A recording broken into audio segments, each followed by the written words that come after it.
¿Todo listo? Muchas gracias por la introducción de esta charla. Así que, bueno, te voy a hablar, he hecho una colaboración con Marta Canosa, Mauricio Mateo, becario doctoral, hace tiempo, Lorena Rebón, Nicolás Gijena, Canosa, Mateo y Rebón son mis formados, ¿no? Luego Nicolás Gijena y Javier García son, digamos, un postdoc en el grupo, y bueno, Nicolás Gijena sí hizo lo que es en el grupo, en este momento está en Varsovia, y bueno, Javier García está en Estados Unidos, ahora volvió, y estos dos chicos ya entraron en la carrera, ¿no? Son ahora investigadores asistentes. Alan Buete y Marco Vitulio se doctoraron y están ahora con, digamos, bueno, Marco Vitulio todavía está con beca, pero Alan Buete ya está con beca postdoctoral, y bueno, Nahuel Díaz, Federico Petrovich, Cristian Ciuli, Fernando Romón y Federico Pérez son de Carlos Doctorales en el grupo. Federico Pérez es de Mauricio Mortera. Hola. Y bueno, y Marco Cerezo, Sofía Barli, Rafael Mote de Francia y Matías Vilkis, que estuvieron en el grupo un tiempo, hicieron, digamos, Marco Cerezo una tesis doctoral, Sofía Barli trabajo de diploma hace poco, en diciembre, Matías Vilkis trabajo de diploma hace unos años, y Rafael Mote con el pasante de Francia, para el hermano superior del interior, con el cual también parte de lo que voy a hablar se hizo con ellos, ¿no? Bueno, entonces, sí, Marcos Cerezo está ahora, se doctoró, está ahora en Los Álamos, hizo una carrera muy rápida, ya tiene un cargo estable ya. Así que bueno, ahora sí, comenzamos. Entonces, esto es sobre problemas actuales de teoría de entrelazamiento de información cuántica. Bueno, entrelazamiento cuántico, ¿no? Supongo que ustedes han visto algo en cuántica o no, algo lo han mencionado, ¿no? Un poquito. No, más o menos. Más o menos, ¿no? Entonces, bueno... En las cuánticas no se ve, en las cuánticas mucho no se ve. Mucho no se ve. Bueno, entonces, digamos que esto ya fue reconocido originalmente por Schrödinger, ¿no? Schrödinger, un alemán, y que él ya reconoció que era él, ¿no? El rasgo característico de la mecánica cuántica, ¿no? Lo que lo distingue realmente de los tratamientos clásicos, porque la mecánica realmente de sistemas clásicos, se citó mucho en realidad Schrödinger con el trazamiento, ¿no? Con relaciones sin algo clásico, sistemas compuestos, digamos, esencialmente el trazamiento cuántico son estados en los cuales el estado del todo está definido, pero de las partes no está en estado definido. Se puede contar así, de forma un poco así intuitiva, y digamos, esencialmente es que los estados de sistemas bipartitos, por el momento consideramos sistemas distinguibles, ¿no? Pertenecen al espacio de Hilbert, que es el producto tensorial de los espacios, y entonces ese espacio de Hilbert está, digamos, generado en principio por estados productos, ¿no? Son todas las combinaciones lineales de productos, y los estados productos son los que se llaman estados separables o clásicos, porque claramente tienen una interpretación clásica, ¿no? O sea, este estado producto implica que el sistema A está en el estado cis A y el sistema B en el estado cis B. Pero las combinaciones lineales de productos no son necesariamente un producto, entonces la cuestión es que la mayoría de los estados, digamos, desde el punto de vista así, cuando se cuenta los estados, la mayoría no son productos, ¿no? La mayoría de los estados son entrelazados, es decir, son combinaciones lineales de productos que no se pueden escribir como producto en ninguna base, ¿no? Entonces esos estados son justamente los estados que tienen propiedades globales bien definidas, el estado puro, pero los subsistemas no. Entonces, por ejemplo, el caso más famoso, el estado de Bell, ¿no? El estado, aquí tenemos el estado singlete, ¿no? De dos espines, con el signo menos, y los demás forman el triplete. El caso más conocido es el estado singlete, ¿no? Que es un estado que tiene momento angular total, de spin total igual a 0, ¿no? Con el signo menos, pero digamos, los subsistemas no están en spin 0, sino que están en estado mezcla o máximamente mezclado. En otras palabras, los subsistemas de un estado entrelazado están calientes, bien calientes, pero el estado completo está frío, ¿no? Eso sería un poco la noción. Entonces, digamos, lo más importante es que generan estadísticas que son incompatibles con descripciones basadas en modalidades aleatorias, y a eso se le llama, digamos, en la información cuántica, el mundo clásico. El mundo clásico son sistemas cuyas programaciones se pueden describir especialmente por variables aleatorias.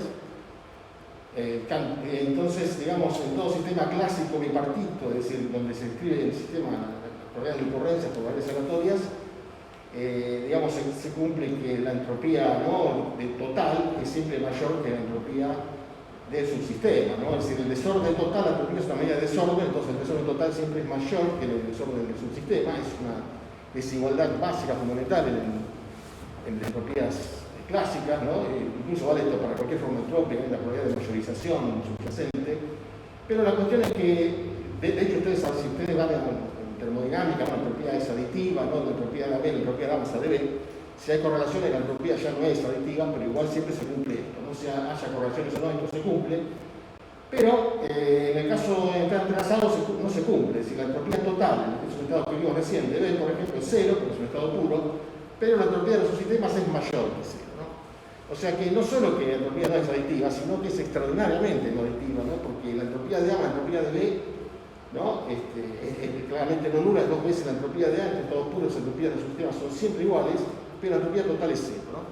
Entonces, a este fenómeno, digamos, imposible, digamos, desde el punto de vista clásico, y no solamente del lado de la mecánica clásica, ¿no? Del lado incluso de la matemática probabilística, es decir, cualquier descripción que uno hace basada en materias aleatorias, esto no puede ocurrir, y por eso es que, digamos, a esta cantidad imposible, esta entropía del subsistema, con la entropía total es cero, la entropía conjunta sería en el caso de las aleatorias, ¿no? Es cero, se le llama entropía de trazamiento. O sea, es la entropía imposible que no puede ocurrir en ningún sistema clásico, y en particular, digamos, en ningún sistema clásico, por lo general, en ningún sistema que pueda escribir directamente como variables aleatorias. Por eso la mecánica cuántica es, digamos, no es una descripción probabilística, sino que se basa en funciones de ondas, ¿no? Y para ciertos observables que generan obviamente descripciones de probabilidad, pero la madre, ¿no? El kernel de la mecánica cuántica son funciones de onda que tienen signos, fases, ¿no? Números complejos, y no es una teoría probabilística de la naturaleza, sino que es más allá, ¿no? Es un nuevo marco general donde se marca la teoría física, pero que no es directamente decir, bueno, todo es probabilístico, no es eso, no es una teoría estadística estándar, por lo menos. Entonces, bueno, entonces esta cantidad, por supuesto, siempre es mayor que cero, y si es mayor que cero, se dice que el estado está entrelazado. En particular, digamos, las desigualdades de B muy famosas, uno puede ver que hay ciertos observables que si uno los trata clásicamente, digamos, suponiendo que tienen valores simultáneos, las cantidades que uno mide siempre van a cualquier estado, cualquier distribución observable tiene que ser menor o igual que 2, pero en el caso de un estado entrelazado, uno puede ver que este tipo de observables, por ejemplo, supera esa cota clásica. En el caso de estos observables famosos, que se llama observable de Bell o de Simon, etc., bueno, estos observables vale 2 raíz de 2, ¿no? Supera los bordes clásicos. Esa superación de los bordes clásicos es lo que caracteriza, digamos, a la mecánica cuántica, ¿no? Por eso también se habla ahora de teorías supercuánticas que van más allá del límite cuántico 2 raíz de 2, pero digamos que la cuántica coexiste pacíficamente con la teoría de la relatividad, ¿no? Mientras que esas teorías que superan por el momento los 2 raíz de 2, estas supercuánticas violan ciertas condiciones de que se llama no-sangling, ¿no? De la teoría de la relatividad, es como si habría transmisión instantánea de información, en otras palabras.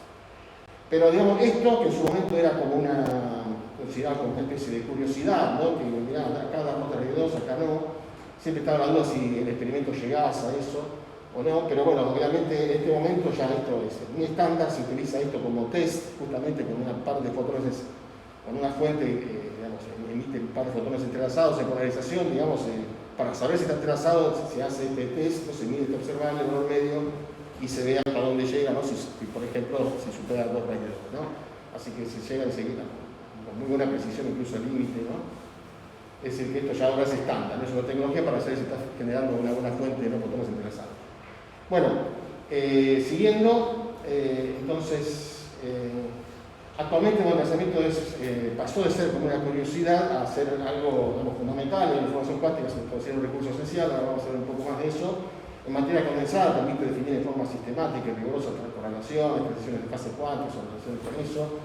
Es fundamento de la mecánica estadística, es decir, ese estado no puro, ¿no? Que aparece con entropía no nula de un estado puro, se considera también como el nacimiento, ¿no? El germen de la mecánica estadística. Cuando uno dice que un sistema está ¿no? en equilibrio térmico con el entorno, está en un estado mezcla, ¿no? No sé si usaron estadística, ¿no? Con pesos eran menos 30 de eso de KT. Hoy día se lo ve eso como, bueno, que el sistema está entrelazado con el entorno, y cuando uno tracea el entorno se encuentra con el estado reducido de ese sistema, y eso lo ve térmico, ¿no? Es decir, esa entropía significa que ese subsistema está como caliente. Física teórica, bueno, porque permite ver leyes de áreas de entropía, ¿no? La entropía normal es termodinámica, uno dice que depende del volumen, no es extensiva, pero aquí, como esta entropía surge del entrelazamiento, y el entrelazamiento surge de correlaciones cuánticas, esas correlaciones están en el borde, en la interacción de ese sistema con el resto, entonces eso depende del área. Entonces esa dependencia de entropías con el área, acá se ve de forma muy natural, ¿no? También. Entonces, y también emergencia de cuestiones de evolución, como vamos a ver en breve. Entonces, digamos, en este momento es un actor fundamental, ¿no? Y es lo que marca un poco la diferencia entre toda la clásica y lo cuántico, ¿no? Lo que hay en cuántica es entonces el entrelazamiento. Si los estados fuesen solamente los estados productos, finalmente todo es como simulable clásicamente, había una teoría clásica que sería lo mismo. Bueno, la nueva revolución, esto se marca, bueno, la nueva revolución cuántica, ustedes ya algo sabrán, ¿no? La computación cuántica que está basada en qubits, las primeras ideas fueron, digamos, instaladas un poco por Feynman allá hace mucho tiempo, después Shor hizo un famoso algoritmo de factorización basado en la transformación de Fourier cuántica, así que la computación clásica se basa en bits 0, 1, ¿no? Pasa o no pasa corriente, ¿no? En cuántica uno se basa, bueno, en el caso cuántico más básico es el caso de un espín medio, o en el caso se dice qubit, ¿no? Es un espacio de Hilbert de dimensión 2, el más básico, pero digamos que con eso ya se ven muchas cosas. Por ejemplo, que, bueno, en primer lugar, además de 0, 1, tenemos cualquier combinación lineal de 0 y 1, y eso genera en realidad un punto en una esfera, ¿no? Es una esfera de Bloch, para representar los estados, y digamos, la idea de computación cuántica básica, si no lo vieron, es que una computación clásica, si quiere computar dos valores, le da como entrada al computador al 0, computa f de 0 con el programa de computadora, quiere saber cuánto vale f de 1, bueno, le da como entrada 1, aprieta este y ve cuánto vale f de 1. Pero en el caso cuántico, la diferencia fundamental es que, bueno, uno puede aplicar, digamos, U a 0, U a 1, y U que es. U es una evolución unitaria, ¿no? En la cuántica las cosas evolucionan de forma de una transformación unitaria, y esa computación es la evolución a través de una cierta evolución controlada, ¿no? O sea, a través de un cierto hamiltoniano controlado que hace que se tenga evolución de como uno quiera. Y la cuestión es que, como es lineal, el punto clave que siempre fue obvio, pero bueno, no se le da tanta importancia, es que si uno quiere evaluar ahora 0 más 1, puede aplicar U a 0 más 1. Entonces, como es lineal, digamos, ¿no? La evolución unitaria aplica a ambos, digamos, simultáneamente, ¿no? Es decir, que uno aplica, digamos, U de 0 y U de 1 se computan de forma instantánea, ¿no? Simultáneamente, de forma paralela, porque es una relación lineal. Es decir, uno puede ver 0 y 1 como dos vectores, ¿no? Como dos, pero también esos dos vectores dan un vector, ¿no? Se suma y es un vector. Entonces, eso es lo que pasa, ¿no? Entonces, 0 más 1 es también un vector. Ese es el punto crucial. Y eso se llama paralelismo cuántico, ¿no? Entonces, computa U de 0 y 1 en un solo paso, y ahí es como nace la idea de computación cuántica, que uno se puede superponer dos, o por supuesto, ¿no? Muchos más, ¿no? Millones y números exponencialmente grandes de estados en uno solo, ¿no? O sea, algo básico en espacios vectoriales es que los espacios vectoriales son cerrados bajo suma y multiplicación, y eso es realmente, tiene una importancia dramática en mecánica cuántica, ¿no? Porque entonces vos podés sumar esos estados que vos generás con productos, todos valen, y entre los que valen están los estados entrelazados, ¿no? Y en particular aquí, digamos, si bien esto podría ser solamente superposición, implica eso, ¿no? Y también algo que es muy difícil de entender en informática, es, bueno, pero ¿qué es 0 más 1? ¿No? ¿Cómo es un 0? ¿Cómo suma un bit en 0 más un bit en 1? Claro, estos son qubits. Y recuerden que 0 más 1, ¿no? En el caso de espines, es sencillamente, ¿no? Si 0 representa la espina hacia arriba, en Z, y 1 la espina hacia la Z, 0 más 1, si lo analizamos ahí, no es otra cosa que el estado con el espín en X. Lo vimos en el curso lo que vimos ahora, y creo que ustedes también lo conocen. O sea que esto no es algo raro, es sencillamente orientar el espín en dirección X, aplicar un campo que pasa en X. Y eso es equivalente a esta suma, ¿no? O sea que la superposición es algo muy natural y muy fácil también de generar. Entonces, bueno, en particular esto generó el primer algoritmo cuántico, digamos, que mostró que la cuántica hace cosas distintas, ¿no? Que puede hacer superar lo clásico, el de Loewe-Jozsa. Es una función que puede tomar su dominio, son estos 12 números, y su codominio sería el número 0, 1, y entonces la función puede tomar siempre el mismo valor, o en la mitad toma un valor, o en la mitad toma el otro, ¿no? Y la cuestión es que lo importante es que clásicamente necesitas chequear todo hasta la mitad para ver si son todos iguales o no. Y en este caso, con una sola evaluación, ¿no? Se puede ver, superponiendo todo, si es constante o balanceado.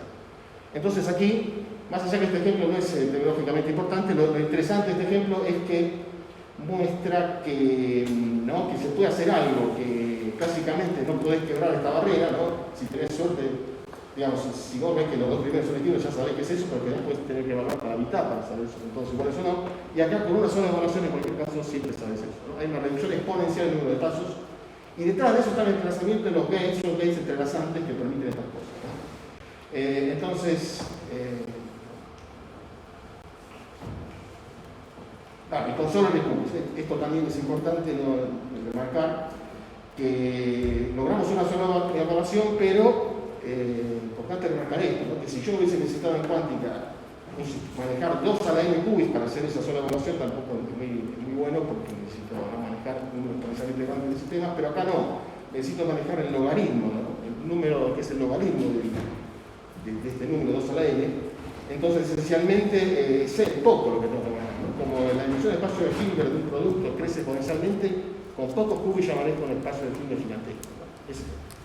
Bueno, entonces la cuestión es que después viene el gran logro, ¿no?, de Shor, que fue realmente el gran empujón de todo esto, que se logró mostrar que la transformada de Fourier, ¿no?, de 2 a la n elementos, que clásicamente todo el mundo estaba muy contento de que con el fast Fourier transform se podía reducir de 2 por 2 a la n a solamente 2 a la n por n. Eso es considerado para muchos un gran logro, ¿no?, de la computación clásica, ese algoritmo, pero la cuestión es que en computación cuántica solo se requiere n cuadrado pasos, o sea que, ¿no?, de algo que crece exponencialmente con n a algo que crece, ¿no?, con n cuadrado, ¿no? Entonces esto es un verdadero cambio de complejidad, una verdadera revolución en cuanto a lo que significa esto, porque podés quebrar la complejidad de un problema, ¿no? Algo que es inmanejable, pero crece exponencialmente, de pronto crece como nada, o sea, n cuadrado es como constante comparado con 2 a la n, ¿no? Así que bueno, esto fue un verdadero ¿no?, revolución, y este cambio de exponencial polinómica, ¿no?, de hard a no hard. Y esto es importante porque la transformada de Fourier tiene miles de aplicaciones, en particular factorización de los números, factorización del número entero que se utiliza en criptografía, esas cosas de clave pública, ¿no?, estas cosas, digamos, digamos, es exponencial en la computación clásica, no se cree, no está probado, pero es la creencia que es rebajar, entonces esto transformaría esa factorización del número de muchos dígitos en algo fácil, ¿no?, en algo polinómico, que va como el logaritmo esencialmente. Bueno, este es el circuito, o sea, estos circuitos cuánticos que hacen este tipo de, por ejemplo, esto es la transformada de Fourier cuántica, entonces esencialmente es esto, ¿no?, el esquema es que uno parte de un cierto estado producto, eso lo voy a usar después, ¿no? Y lo que quiero decir es que, digamos, hace una evolución controlada, con esto se llaman comportas lógicas cuánticas, estos son gates, ¿no? Son evoluciones controladas y al final no tiene un estado que es el estado transformado de la teoría, ¿no? Y estos gates, entonces acá lo importante acá de ver es que acá hay gates que son cuadraditos solo, que significan evoluciones de un solo sistema, no hay entrelazamiento ahí, pero estos gates, sin los cuales no habría nada de esto, son controls, ya que estos involucran, digamos, son gates entrelazantes, ¿no?, que el sistema, el mismo estado de producto, lo transforma en un no producto entrelazado. El entrelazamiento está subyacente en todo esto, es decir, se necesita para que no sea algo que... Es decir, ¿por qué no lo puedo reproducir clásicamente este algoritmo? No, porque acá hay gates entrelazantes y generan estados entrelazados que no lo pueden hacer clásicamente. Bueno, esto es un poco como introducción. Después tenemos, bueno, el otro algoritmo famoso histórico, el de Grover, que es la búsqueda de un conjunto de elementos. Si bien acá, si uno tiene que, digamos, si uno sabe nada de una clave y tiene que probar, digamos, al principio n, ¿no? N búsqueda, o sea, al menos tiene que buscarte a la mitad, ¿no? Si una clave de 6 dígitos, tenés un millón de posibilidades. Pero bueno, entonces vos hasta la mitad tenés que probar, si en promedio vas a tener que probar hasta la mitad. Tenés suerte de que al primer número que pones en la clave y si tenés mala suerte tenés que probar todo, ¿no? Pero en cuántica, digamos, se puede ver que si bien no baja exponencialmente esto, baja a raíz de n, que es otra característica, digamos, visible de lo que es la mecánica cuántica, no es estadístico, porque ese raíz de n, que logra el algoritmo de Grover, y que está bueno mostrar que, ¿no?, que este trabajo está en física reviolenta, el en física, dice, ¿no?, que mecánica cuántica ayuda a buscar una aguja en un pajar, ¿no?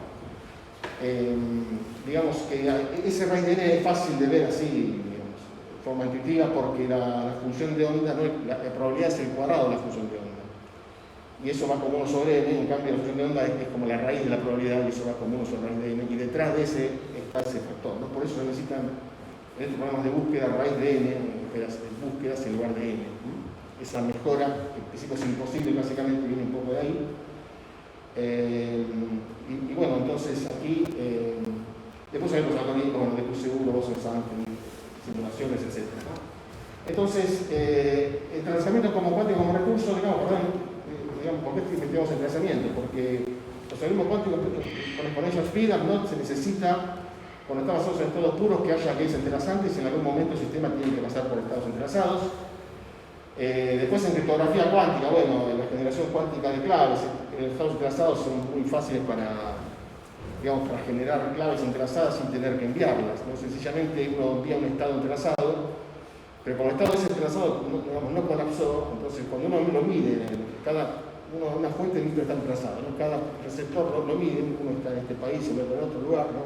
Muy lejano puede ser, pero bueno, si está entrelazado, cuando uno mide en Z y ve si le da para arriba o para abajo, si está entrelazado el otro va a ver para arriba también, entonces, por ejemplo, están los dos hacia arriba, los dos hacia abajo. Pero eso no es que ya vino así el sistema, ¿no? Si uno lo hace clásicamente, eso uno ya no envía así el sistema, ya envía desde el vamos, dos esquinas hacia arriba y dos esquinas hacia abajo con cierta probabilidad, entonces alguien lo puede interceptar, ¿no? Porque ya viene así. En cambio, en cuántica no, el sistema no viene así. Eso se decide en el momento de la medición, o sea, de ahí colapsa, ¿no? Y cuando se mide, ¿no? Ahí es que el sistema colapsa los dos hacia arriba o los dos abajo. Entonces, no hay nada que interceptar porque en el medio, si no alguien mide, ya el sistema colapsa antes y los que lo reciben ya pueden saber si el estado que recibe el problema va a ser entrelazado o no. Es decir, la criptografía cuántica permite, digamos, enviar claves, ¿no? Sin tener que enviarlas precisamente porque esas claves se generan al recibirlos, no antes. Y si alguien quiere interceptar eso, tiene un trazamiento, destruye un trazamiento y entonces ellos no pueden detectar, en el sentido de que cuando se reciben esas claves, digamos, la mitad se la reserva para chequear si lo que se envía es entrelazado o no, y la otra mitad para usar la clave, ¿no? Entonces, uno puede saber si alguien lo quiere interceptar y en ese caso se aborta el sistema, ¿no? Esa es la idea de la criptografía cuántica. Bueno, entonces con integración superdensa, enviar información en un qubit y finalmente, teleportación cuántica que permite, ¿no? Transportar, un estado desconocido, ¿no? El estado, no el sistema, sino el estado puede pasar de un sistema a otro a través del entrelazamiento, ¿no? Nuevamente acá hay un gate, entrelazante, y se utiliza además un estado entrelazado, ¿no? Este estado entrelazado entonces envía una parte a quedar en un sistema, el otro se envía a otro sistema, y entonces tiene una comunicación clásica que hace a todo este proceso, compatible con lo que se llama, ¿no? La relatividad, la transmisión de información, permite la teleportación cuántica, que tiene importancia que uno puede transportar el estado, ¿no? de un sitio a otro sin tener que conocerlo, ¿no? Porque en la cuántica es difícil conocer el estado. En todo caso, luego discutir. Entonces, la interacción cuántica permite cosas. Estas ideas en un momento parecían un poco alocadas, ¿no? Uno siempre comenta que al principio la gente se dedicaba a información cuántica, el resto de los pisos decía, estos son medio locos, ¿no? Hacen cosas que no sé si serán ciertas, aparte seguro que nunca se va a poder pasar más allá de un qubit, y en teleportación, si lo hacen, será de distancias de un átomo, una distancia interatómica, del Armstrong, pero hoy en día se hace teleportación, ¿no? Con más de 1000 kilómetros entre satélites, entre una base terrestre y un satélite. Se manejan, computadoras programables, ahora hay más de 100 qubits y en fin. Después todo el mundo los quería saludar, en un momento nadie los quería saludar a ellos porque eran medio locos, ahora todo el mundo quiere saludar, pero esas son un poco las cosas, ¿no? Entonces, claro, para completar un poco lo que yo quería mostrar después de lo que hacemos, se necesita ver un poco estados no puros, que son los subsistemas de estados puros entrelazados, ¿no? Porque uno tracea un estado puro conjunto, ¿no? Para una parte, para quedarse con la otra, y este ROA es un operador que le dice todas las propiedades del sistema. Si vos medís observables de A, te basta con conocer ROA. Justamente cuando hablamos de entropía de trazamiento, es la entropía de A, esa entropía es la entropía del estado ROA. Pero también se puede preguntar si A es compuesto, cuál es el trazamiento de un estado no puro. Entonces, ¿no? Esto es importante. Y acá es un poco más complejo, y acá es importante el concepto, ¿no? El trazamiento, entonces, de un estado no puro, no es cuando no es producto solamente, sino cuando es, tiene que ver con la mezcla de productos, ¿no? Si es una mezcla convexa de productos, que quiere decir mezcla de productos con probabilidades positivas, con pesos positivos, se dice que es separable, y si no se dice que es entrelazado. Y eso es porque los estados que pueden generar los laboratorios, ¿no? que tienen que haber un celular y se hablan por teléfono, son estados de tipo separable, ¿no? A eso se le llama LOCC, ¿no? Operaciones locales y comunicación clásica. Los estados que se pueden generar con operaciones locales y comunicación clásica son estados separables, ¿sí? En el caso puro son productos, en el caso no puro no son necesariamente productos, sino mezclas de productos, ¿sí? Y los otros son entrelazados, pero no todos los estados cuánticos son separables, sino que en general son entrelazados, ¿no? Bueno, entonces este problema es complicado. En el caso no puro, la cantidad de coeficientes de entrelazamiento son complicados. Hay estados, en el caso de 2 qubits, en unos pocos casos que se puede calcular este entrelazamiento de forma así analítica, computable fácil. En otros casos es más difícil, depende del estado, la complejidad.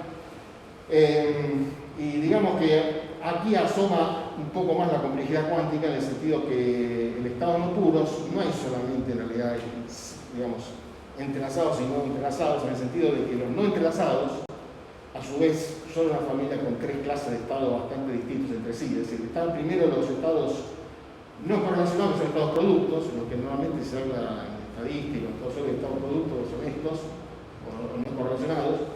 Pero después de los correlacionados hay de varios tipos, ¿no? Están los clásicamente correlacionados, que son estados que son diagonales en una base de producto. Y aquí caben entonces todas las descripciones clásicas basadas en variables aleatorias. Es decir, todo lo clásico y cualquier descripción basada en variables aleatorias cabe aquí. Son estados, digamos, puros o no puros, que si son puros son productos y si son no puros son estados diagonales en una base de producto. Y esta P y J se da a veces en una probabilidad conjunta, ¿no? La variable aleatoria conjunta tiene densidad de probabilidad conjunta y ese es ese P y J. Pero aún sin llegar a estados entrelazados, los estados separables, esos que generan por lo, pueden ser cuánticamente correlacionados en el sentido que no son de este tipo.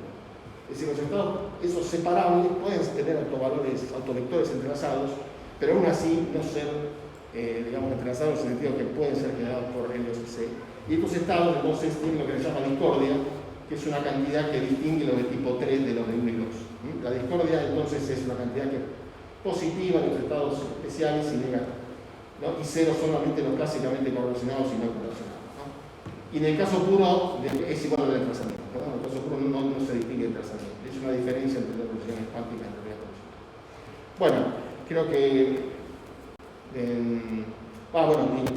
una cosa importante es que si bien para estados puros se necesita entrelazamiento, ¿no? Hay también algoritmos cuánticos que hacen también milagros con poco entrelazamiento o casi nada, pero están basados en estados mezcla, estados mixtos, ¿no? Como estos.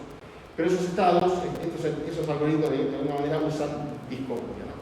O sea que además de eso está la discordia, ¿no? Esta cantidad que también es una especie de recurso, no tanto como entrelazamiento, pero está ahí, ¿no? Y esto permite algoritmos como se llaman famosos de Gauss-1 para calcular trazas que, no usa entrelazamiento, digamos, no requiere entrelazamiento, se puede trabajar, digamos, a temperatura ambiente si quieren, ¿no? Con estados mixtos, bastante mezclados, pero deben tener discordia. No pueden ser de este tipo, clásicamente relacionados. Bueno, dicho esto, pasamos un poco a las relaciones de grupo, ¿no? Entonces, nosotros, como somos varias personas, tenemos varias líneas, así que voy a tratar de resumir un poco las líneas de integración y desplazamiento. La primera línea que tenemos, digamos, una de las, si quieren, últimos años estuvimos trabajando más es el tema de desplazamiento de sistemas indistinguibles, en particular sistemas fermiónicos, porque todo esto que dijimos de desplazamiento está basado esencialmente en la idea del espacio de Hilbert del producto, es decir, sistemas distinguibles, ¿no? Entonces la pregunta es: ¿qué pasa en sistemas indistinguibles, ¿no? ¿Cómo se define el desplazamiento? ¿Cómo es la expresión rigurosa del concepto de desplazamiento de sistemas fermiónicos, por ejemplo, o bosónicos? Entonces ahí, esto fue la tesis de Nicolás Gijena, este fue el primer trabajo de la tesis, después hubo varios de estos dos. Y entonces ahí hicimos una definición un poco más consistente de lo que es el desplazamiento fermiónico. Ahora voy a discutir brevemente. Después vino Marco Di Tullio de la UBA, que ese fue el trabajo de diploma de él, ¿no? Aplicando esto a sistemas subconductores. Después estos son otros trabajos de él. Y después entonces estos otros que hizo la tesis Marco Di Tullio, que fue ahora en diciembre de 2021, Y finalmente después vino Agustín Cianciulli, que también hizo una tesis de trabajo de diploma sobre este tema, ¿no? Sobre el trazamiento cuántico en disponibilidad en la web. Que ahora está acá mismo becario del grupo. Bueno, entonces esencialmente, ¿cómo es la historia del trazamiento en sistemas disponibles? A ver, lo normal es el trazamiento de modos, donde, digamos, cada parte lo que tiene es acceso a ciertos modos, que son ciertos estados del sistema, ¿no?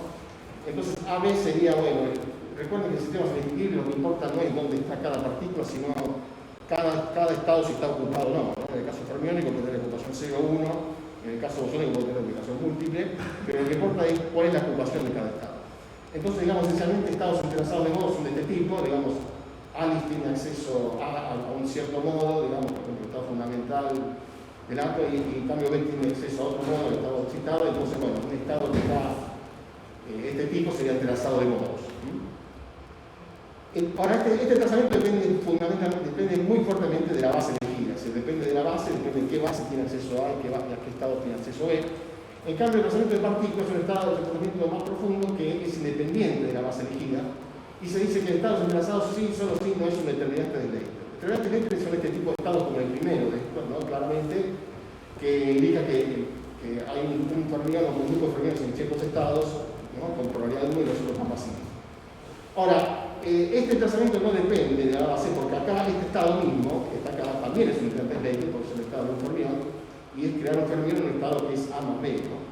Entonces, en cambio, por ejemplo, este estado, que tiene dos fermiones en estos dos estados, o dos fermiones en estos, este estado es lo que llamamos genuinamente entrelazado, en el sentido que tiene trazamiento de modos, eligiendo entre los modos, o eligiendo, digamos, cualquier par de modos, pero además no es un determinante de Leiter, y eso le hace el tratamiento más profundo, es decir, este no depende de la base elegida, ¿no?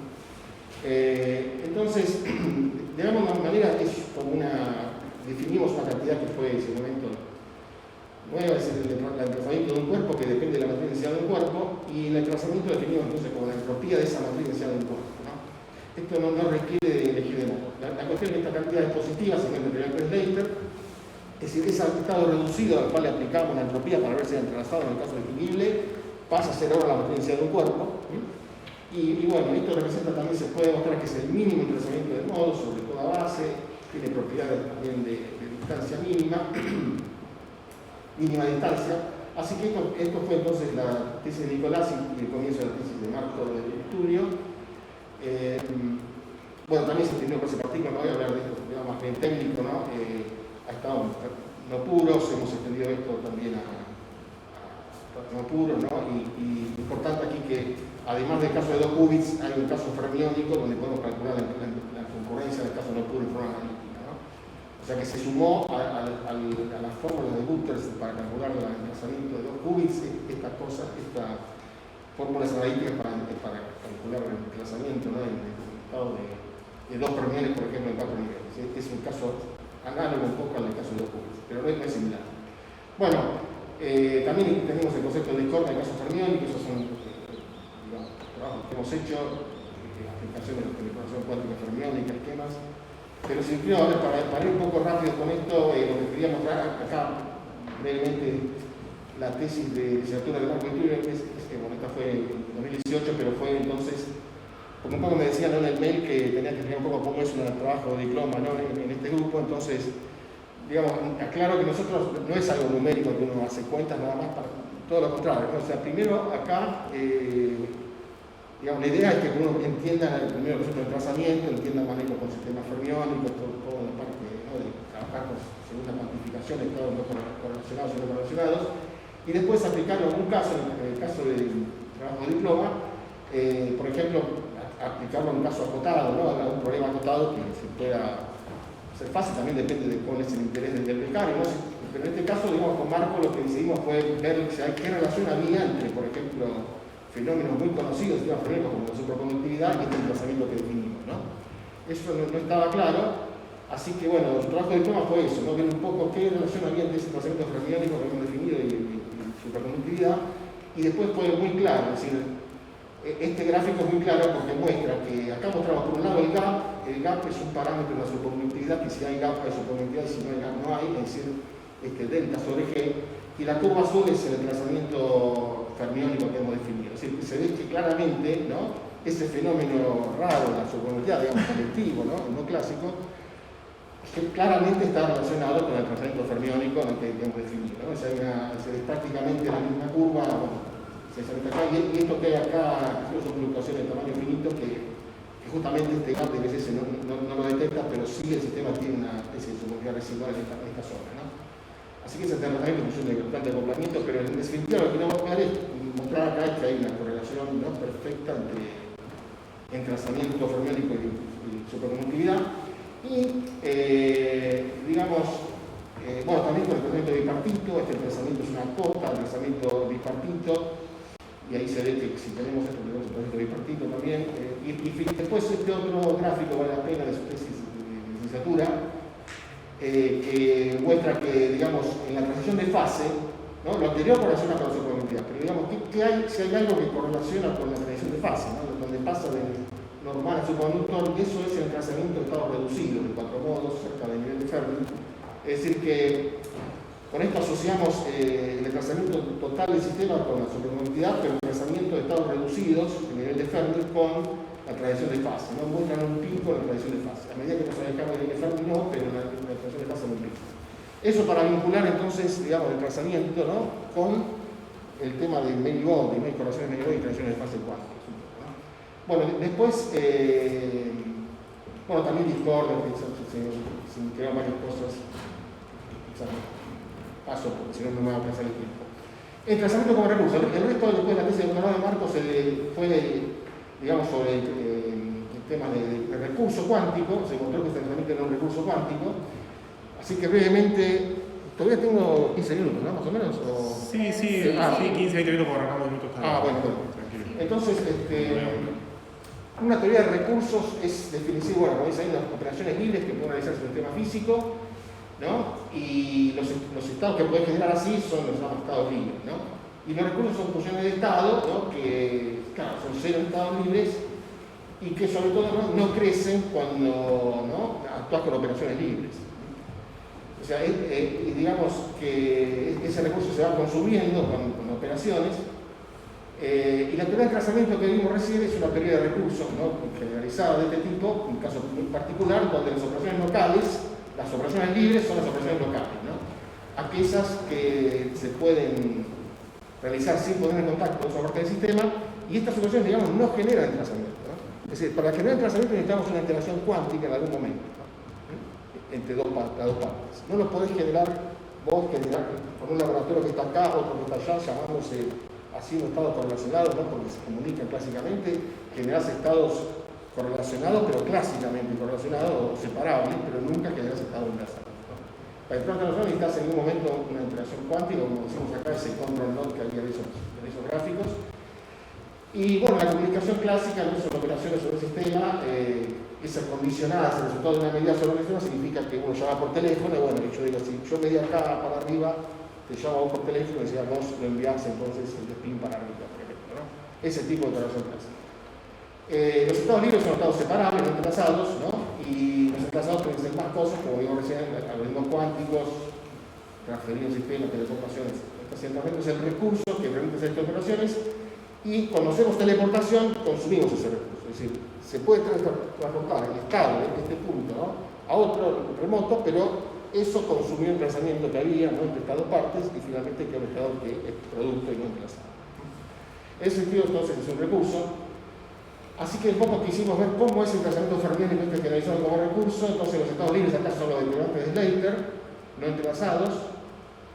Quizás aquí voy muy rápido, pero los determinantes de Slater son los estados fermiónicos básicos, ¿no?, que en la formulación, digamos, vieja, sin segunda cuantificación, son los estados que se llaman así porque son estados completamente antisimétricos, ¿no?, y se generan con una terminante. ¿Eso lo habrán visto en cuántica? O, sí. ¿no?, para sistemas indistinguibles, ¿no?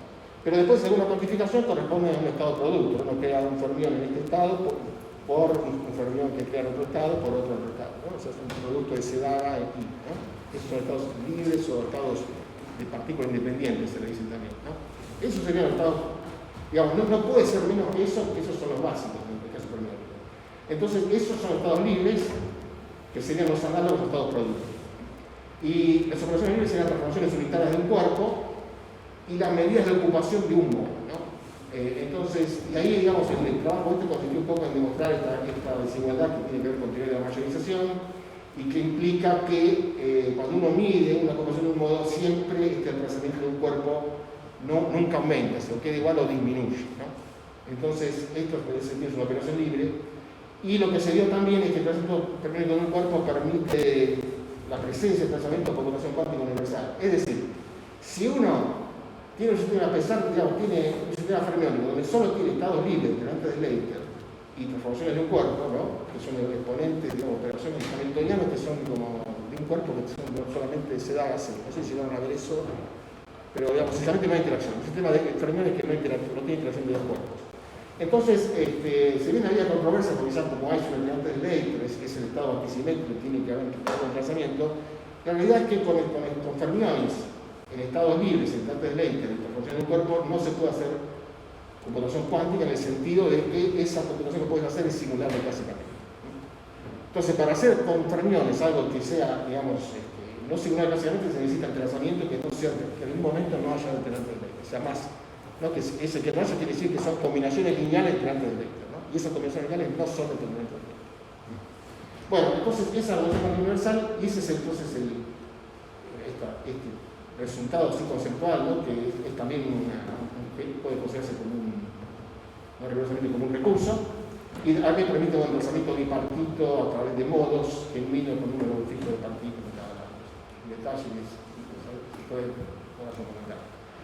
Bueno, después eso fue una parte, ¿no? Y la otra parte de la tesis finalmente de Marco de Tulio, que también trabajamos con Nicolás en esto, es justamente, ¿no?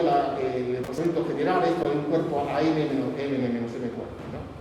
Entonces, esto esencialmente aquí, y esto también se basó un poco en la tesis de Agustín Cianciulli, esencialmente que analizamos esto de un cuerpo a m-m-m, o sea, con m cualquier número, se puede ser 1 con el resto, tenemos el desplazamiento de un cuerpo, 1 con m-1, ¿no? 2 con m-2, pero esos dos no son definidos que están acá, sino son cualquiera, ¿no? Es un desplazamiento del número, digamos, si queremos, ¿no? Son dos fermiones contra el resto, pero no decimos quiénes son esos dos. Entonces, hay una actividad de recursos, recursos terminales, que esto también se puede considerar un recurso y que está basado en la densidad de n cuerpos en orden de cuerpos, ¿no? Estos son gráficos de la tesis de licenciatura de Agustín, que un poco como la de Marco de Tulio, que analizó el tema de superconductores, ¿no? Con el desplazamiento de un cuerpo. Agustín entonces investigó cómo era el desplazamiento de dos cuerpos, ¿no? En el caso del conductor, y lo que se ve es que mientras en el caso de la presencia de un cuerpo tiene estos autovalores, y eso generaba estos autovalores que pasan de 0 a 1 a estar calientes, a estar, digamos, con ocupación intermedia y generan desplazamiento de un cuerpo. En el caso de los cuerpos es muy distinto el comportamiento, ¿no? Aparece un autovalor dominante, ¿sí? Y los otros se van todos a 0, algo muy chico, que esto tiene que ver con una especie de, digamos, de bosonización efectiva del sistema. Así que, digamos, de acuerdo al desplazamiento que uno conseguía en el sistema fermiónico de un cuerpo o de dos cuerpos, hay distintos, digamos, comportamientos son muy distintos, y eso depende, están viendo, digamos, es una especie de radiografía del tipo de correlaciones que tiene el sistema, ¿no? Es decir, esto te muestra que no es un estado de Leiter, pero esto está mostrando que es esencialmente como un estado de pares, ¿no? Como un condensado de pares, como tiene que ver con un estado de bosones efectivos, no bosones reales sino efectivos, que son pares de fermiones, que están fuertemente acoplados. Y esto lo muestra, ¿no? Y bueno, entonces aquí hay otros resultados adicionales que, bueno, que tienen que estudiar en la tesis, y ahora Agustín sigue investigando en esto y está, digamos, tratando de entenderlo esto también. Por un lado, cerrar un poco el tema de recursos y ver la extensión al sistema bosónico y todo esto, ¿no? Y una pregunta que se cae acá, hablé siempre de fermiones y bosones, bueno, bosones también tenemos esto generalizando en este momento, ¿no? Con algunos detalles, todo se puede generalizar a bosones. Bueno, después, el sistema de spines, otra línea fue siempre investigar el sistema de spines, que es como un sistema ideal, así, de qubits distinguibles. Cada spin podría ser algún grado de libertad que está en un sitio, por ejemplo, un pin en abril que está en este sitio, otro está en otro sitio, entonces ese sitio distinto lo distingue y se puede considerar como si el spin es un medio de qubits distinguibles y si no, bueno, pueden ser qubits, donde la dimensión de cada qubit en lugar de ser 12 pues, es D. Y entonces esto se pueden ser también muchas técnicas, pueden ser también estados accesibles de un átomo, ¿no? La ecuación de Google puede ser múltiple. La cuestión es que estos sistemas de pines tienen un Hamiltoniano efectivo, que generalmente es cuadrático, los operadores de spin, efectivos, y son típicamente entrelazados, ¿no? Entonces, permanentes entrelazados bajo un campo magnético finito. Y en principio, para usarlo, por ejemplo, esto de computación cuántica, uno quiere partir de un estado inicial separable, y para hacerlo separable, lo que se hace esencialmente es o bien cancelar la interacción o bien poner un campo muy fuerte, ¿no? De modo que la interacción es despreciable, ¿no? O sea, esto hace que el estado fundamental sea, por ejemplo, entrelazado. Sin esto queda un estado fundamental siempre separable, ¿no? Si solamente está el campo y no hay interacciones. Y bueno, como dijimos, de estos esquemas siempre parte del estado que producto, ¿no? Entonces, el fenómeno de factorización es un fenómeno en el cual estos sistemas, acá hemos hecho varios trabajos porque es un ejemplo de transición de fase cuántica, ¿no? Estos son trabajos esto fue parte en su momento de la tesis, el primero que de la tesis de Mauricio, pero estos son de la tesis de Marco Cerezo, la tesis doctoral. El primero en realidad fue de la tesis de licenciatura, ¿no? Fue basado en la tesis de licenciatura de Marco. Y digamos aquí, nosotros un poco la tesis de doctorado, y después hay un trabajo más nuevo que hicimos con un chico francés y con Federico Petrovich, becario nuevo que tenemos en el grupo, sobre este tema de factorización, que es el siguiente. La pregunta es si es posible tener un estado fundamental exacto, separable, en presencia de interacciones y campo finito, ¿no? O sea, si el campo es muy finito, digamos, anula las interacciones, pero si el campo es finito y comparar las interacciones, no.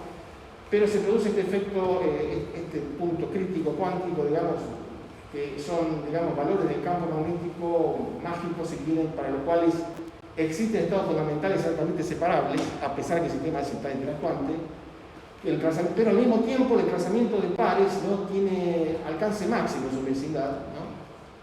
Y además, digamos, se puede ver que es una transición de fase del estado fundamental que está para todo tamaño, o sea, no hay acá una transición de fase asociada al que el sistema tiene tamaño grande, sino que esto ocurre para 2 qubits o para 3 o para n, ¿no? Para todo n. Y, ¿qué más? Y que, bueno, el estado fundamental puede exhibir exacto, ¿no? Estoy hablando acá de exacto, ¿no? Ruptura de simetría y muy alta degeneración. Y también son puntos donde entonces hay resultados analíticos accesibles porque el estado fundamental es exactamente separable. Así que, entonces, uno puede utilizar este sistema con esos campos, por ejemplo, de particular para cada producto para iniciar el protocolo de información cuántica, ¿no? Pero, digamos, esto lo muestro no porque quiero entrar en detalle en la forma, sino solo para mostrar que no es que numéricamente detectamos los estados, sino que es analítico. Es decir, tenemos un formalismo que nos muestra, hemos desarrollado un formalismo que permite las ecuaciones generales de factorización que determinan, ¿no?, qué acoples hay que tener para que se pueda generar este fenómeno y qué campos magnéticos hay que tener para que se pueda generar este fenómeno, ¿no? Y en base a esas ecuaciones analíticas, digamos, las resolvemos y a partir de ahí podemos ver qué sistemas pueden exhibir este fenómeno, ¿no? Y para qué campos. Y el ejemplo más notorio es este del sistema que se llama XXZ, con fragmentos de spines XXZ, donde este punto, acá estos sistemas tienen buena magnetización, es decir, que el estado fundamental tiene un valor definido de SZ total. El SZ es el spin en Z total. Y entonces, normalmente, estos ejes verticales y horizontales son los valores del campo magnético. Entonces, para cada valor de campo magnético aplicados en H1, H2 serían dos, uno en un sitio, otro en otro, un campo alternante, por ejemplo. Y entonces, cada uno tiene un valor de magnetización. Sin embargo, uno ve que en el plano de campos hay de pronto un punto en el cual confluyen, ¿no?, todas las magnetizaciones, todas. O sea, en ese sistema, en ese punto, ¿no?, el sistema, o sea, el estado fundamental recorre todas las magnetizaciones y lo recorre en un círculo, ¿no?, en el plano de campos. Y bueno, ese punto misterioso que pasa eso, ¿no?, que no puede ser, ¿no? Uno de los resolver las ecuaciones dijo eso, seguro que me equivoqué en la cuenta, pero no, está, decíamos, tiene que, ¿no?, teóricamente decíamos que tienen que tener todas las magnetizaciones se hacen degeneradas, o sea, todas las magnetizaciones que tienen energías diferentes, ahí confluyen todas, efectivamente, ¿no?, después uno, bueno, hace el cálculo exacto y ve que efectivamente está eso, ¿no? Entonces,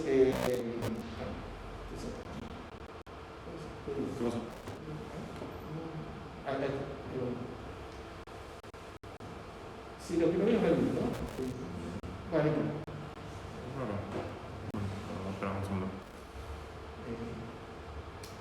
Bueno, en resumen, ese punto, ¿no?, de cumplir en todas las organizaciones es justamente el punto factorizante. O sea, en ese punto hay una altísima degeneración y en ese punto existen no solamente un estado separable, ese estado fundamental exacto, sino un continuo de estados separables que son estados fundamentales exactos, con alta degeneración.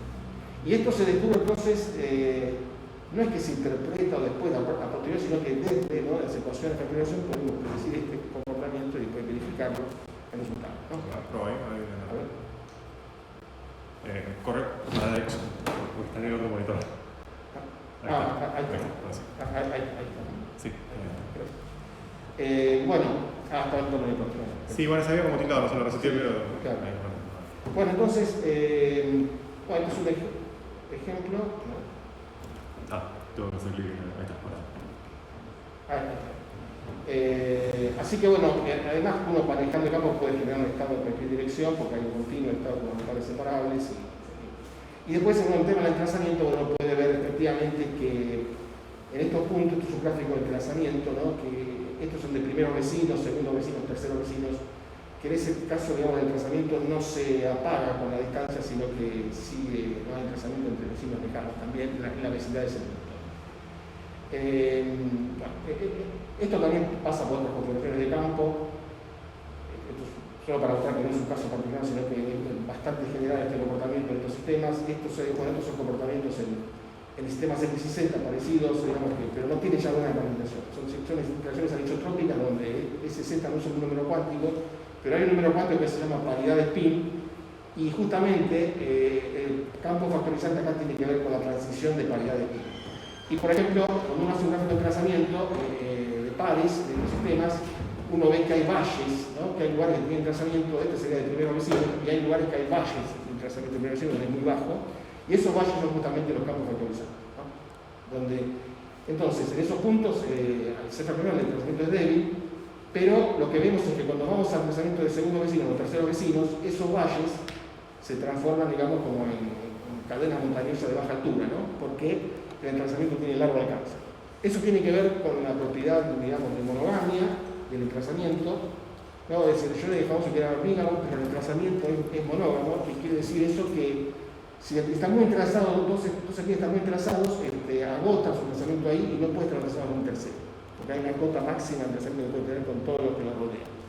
Entonces, claro, cuando en una situación normal están muy entrelazados los primeros vecinos, porque esto es para interacción de primeros vecinos, entonces solamente el primer vecino está entrelazado. Pero cuando llega al punto de factorización, ¿qué pasa? Entonces está muy poco entrelazado con su primer vecino y entonces puede entrelazarse con todo el resto. Entonces, bueno, eso es lo que pasa aquí, ¿no? Por eso es que, si bien aparentemente es contradictorio que en el punto de factorización, en el estado separable, haya un entrelazamiento de largo alcance, tiene que ver con eso. Disminuye el entrelazamiento con el primer vecino que tiene cerca y entonces se entrelaza con todo, pero débilmente. Bueno, todo esto es entonces resultados que fueron de parte de la tesis de Marco Cerezo. Después extendimos esto a sistemas, las estaciones de factorización, sistemas más generales de SUN con otras interacciones más complejas. Y aquí, digamos, uno puede ver, esto ya de ahora, ¿no?, de Federico Petrovich, que claro, que hay lugares, de pronto estos sistemas tienen puntos donde confluyen un montón de autoestados. Esto es el gráfico de los autoestados de energía en función de este parámetro de acoplamiento, y de pronto este punto confluye un montón de autoestados, ¿no?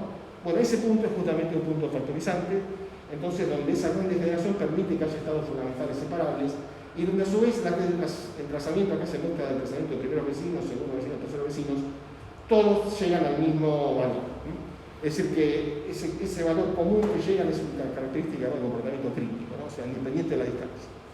Que también es fácil de entender con esto porque un estado producto esencialmente no tiene distancia, ¿no? Un estado producto son todos iguales, equivalentes, es un estado producto. Acá haya distancia, tiene que haber términos en el estado que dependen de la distancia entre los espines, pero acá no hay distancia en el estado producto, ¿no? Entonces, por eso es que generan este tipo de gráfico, es decir, en el punto crítico todos los desplazamientos de n vecinos tienen un valor y fuera de ese punto no. Lo del tercer vecino se anula, por ejemplo. Bueno, acá hay algunos problemas que estamos estudiando ahora en este campo, que son todos productos de pares o clústeres entrelazados. Es el primero, ecuaciones generales de factorización, ¿no? Que el sistema de spines son especiales porque hay poco de libertad. Para sistemas generales hay que funcionar con otra tecnología o metodología que fue desarrollada. Y después en factorización generalizada, que es muy interesante, que es no ya un producto de estados individuales, sino producto de estados de pares o clústeres, ¿no? Esto es algo muy importante porque queremos ver cuándo el estado fundamental del sistema es un estado entrelazado, pero de la forma que es producto de estados entrelazados de su conjunto, ¿no? Y eso ocurre en estos sistemas. Y un poco, digamos, en la información cuántica la idea es que la idea tradicional en física es decir, hay un hamiltoniano, con ese hamiltoniano le calculamos el estado fundamental o algún otro estado, y después vemos para qué campo magnético pasa tal cosa. Y un poco la información cuántica es al revés, como dice, bueno, yo tengo cierto control sobre el hamiltoniano, sobre los acoples y los campos, y quiero un estado como este, y entonces a partir del estado determino qué tipo de acoples puedo tener y qué valores de los acoples, ¿no? Y qué valores de los campos, ¿no? Un poco lo que se llama ingeniería inversa, ¿no? Dado un estado, ¿qué es hamiltoniano te genera eso? ¿No? Bueno, esto tiene que ver también, eso lo menciono, el desarrollo de métodos aproximados, fue una tesis ahora de licenciatura en diciembre pasado de Sofía Baggi, que, digamos, esencialmente lo que dije recién es eso, ¿no? Que hay sistemas en los cuales el estado fundamental tiene este aspecto, en el sentido que son pares entrelazados, ¿no? Es decir, los sistemas se desacoplan pero de a pares. Estos dos pares están fuertemente entrelazados, pero no están entrelazados con el otro par. Entonces, claramente, un sistema de este tipo, un estado de este tipo, no se puede describir con las aproximaciones usuales de campos medios que consideran a las sistemas como flechas independientes o estados producto, ¿no? Entonces, estos estados son claramente más allá del campo medio convencional, pero no están más allá del campo medio generalizado de pares. Es decir, si lo tomas como unidad, o sea, ¿quién es la unidad? Bueno, si son estados productos, la unidad es cada pin, pero si son estados de pares, por ejemplo, la unidad sería un par, ¿no? Y así puede haber estados de clúster, etc. Bueno, la cuestión es que uno sí desarrolla aproximaciones, por ejemplo, de campo medio generalizado, donde la unidad ahora no es un spin, sino es un conjunto, ¿no?, de pines. Y bueno, esto fue en su momento la tesis también de Alan West en una parte, trabajo con Mauricio, y bueno, esto es el trabajo, lo menciono esto porque el trabajo de Sofía Baggi, donde un poco, esto lo presentó ahora en diciembre, que esencialmente, digamos, la idea es esta: teníamos un diagrama de fases para meter los X se presenta de esta forma. Estos puntos los entendíamos bien porque son puntos de factorización, pero queríamos decir cómo describimos estos platós de magnetización, estas planicies donde la magnetización no depende del campo, ¿no? Realmente, al aumentar el campo magnético, los spines se alinean y la magnetización aumenta con el campo, pero aquí permanecen, digamos, constantes, esos platós. Estos son los estados exactos hechos con diagonalización, y la pregunta es, bueno, si hay una forma fácil de ver esto, ¿no? No a través de un resultado numérico. Entonces, bueno, lo que hicimos con ella fue ver estas ideas de campo medio de clusters, y acá el resultado, por ejemplo, hecho con DMRG, que es un método numérico de Density Matrix de Marcelo Group, hicimos en colaboración también con Carlos Lamas, donde es un estado exacto ya con 120 espines, ¿no? Recuerden que la dimensión crece exponencialmente, o sea que eso requiere una matriz de 2 a la 120 por 2 a la 120, un cálculo complicado, ¿no? Pero no es una regresión exacta. Este es el método de DMRG, que permite tratar eso de forma numérica, y ahí se observaban estos platós de magnetización en función del ángulo. Se han mostrado lo que rodea ahí en ese plano de campo. Y la cuestión entonces que, bueno, con Sofía lo que se hizo fue, con este método de campo medio de clusters, esto requiere, digamos, un par de días a veces en la computadora, ¿no? Por ejemplo, acá hay uno de spin 1, entonces como spin 1 es 3 a la n, ¿no? El número de la dimensión, este estado de pi, es un Q-trip. Pero, digamos, estos cálculos que están acá, por un lado, se hacen en un minuto de una notebook porque es campo medio de cluster, ¿no? No requiere organización. Y por otro lado, lo interesante, o sea, lo fundamental de su trabajo de diploma fue ver que exactamente se reproduce el plató. O sea, acá este es un caso de pin 1 medio 120 con ciertas configuración de campos, ¿no? Y se ve que hay uno, cuando pasamos a este se ve lo mismo, y se ve que no está en el plató. O sea, no son exactamente una coincidencia perfecta, pero sí se ve cualitativamente lo mismo.